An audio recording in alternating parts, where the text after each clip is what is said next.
জয়রামবাটি গ্রামে প্রতি বছর সকলে মিলে কালী পুজো করত।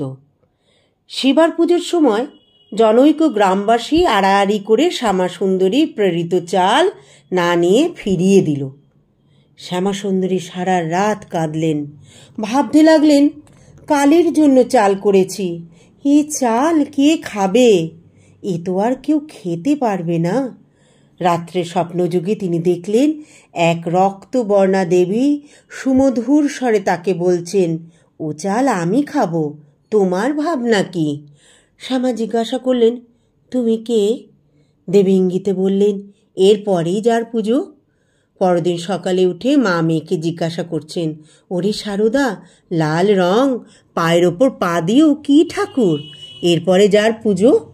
শ্রী শ্রী মা জগদ্ধাত্রীর কথা বললে শ্যামাসুন্দরী দেহের শক্তি ও মনের ভক্তি দিয়ে ওই অল্প সময়ের মধ্যেই পুজোর সমস্ত আয়োজন করে ফেললেন। প্রতিমায় দেবী পুজো করে 1 গ্রাম শুদ্ধ লোককে পেট ভরে খাইয়ে এতদিনে শ্যামাসুন্দরীর মন আনন্দে ভরে উঠল।